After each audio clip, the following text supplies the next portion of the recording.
আমার লাইফে একটা প্রথমবার খুব কঠিন একটা ডিসিশন নিচ্ছি। যখন আমি নিজেকে আয়নাতে দেখি তখন আমার নিজেরই খুব ভাল লাগে। আরো ভালো বডি বানাতে পারি, সেই কারণে আমার সবচেয়ে প্রিয় জিনিস আজকে কেটে ফেলবো, সেটা হলো চুল। তো যাতে আয়নাতে দেখে খারাপ লাগে। ছেলে মানে স্যাক্রিফাইস, তো কিছু না কিছু কারণে সব কিছুই স্যাক্রিফাইস করতে পারে। তো চুল তো একটা সাধারণ কিছু, তাও আমার নিজের ভালোর জন্য। এই চুল থাকবে না, দেখতে খারাপ লাগবে, আমি বডির পিছনে আরো কঠিন ভাবে, আরো কি বলবো, মোটিভেশন মানে কঠিন ভাবে আরো সিরিয়াস হবো, বডির পিছনে আরো কঠিন ভাবে সিরিয়াস হবো।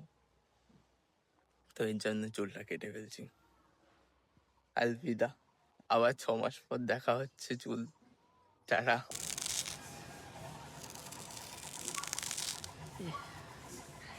কেটে গেছে, কতদিন করি না, হচ্ছে না।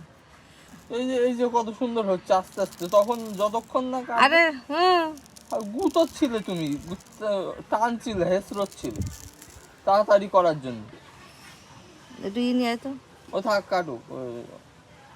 যা ওই গাঁদা ফুলের পাতা নেই না? দেখো কাটবে না নে। না কাটবে না, আর কাটবে না, দেখো তুমি। এই চুপ চুপ কর, কথা বলিস না।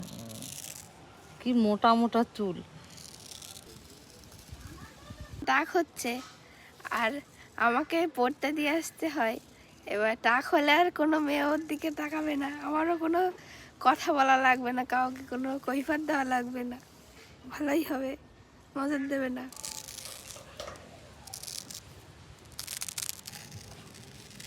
কেমন লাগছে একটু কমেন্ট করে জানিও। আমার সত্যি খুব কান্না পাচ্ছে, এই যে আমার চুমু দিতে ইচ্ছা করছে, খুব কান্না পাচ্ছে, সত্যি কথা।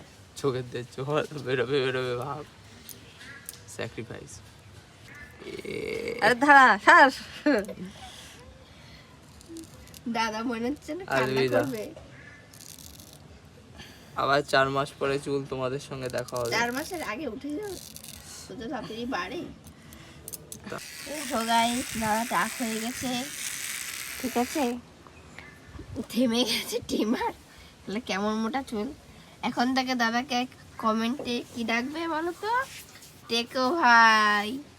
শ্যাম্পু বেঁচে যাবে এখন থেকে। গাইস, লুকটা কেমন লাগছে কমেন্ট করে জানিও। দেখি যে এটা ঠিক আছে। কি গাছ জন্মেছে। কেন, কি হয়েছে? না ধুলে বোঝা যাবে তো নাকি। তো আলবিদা।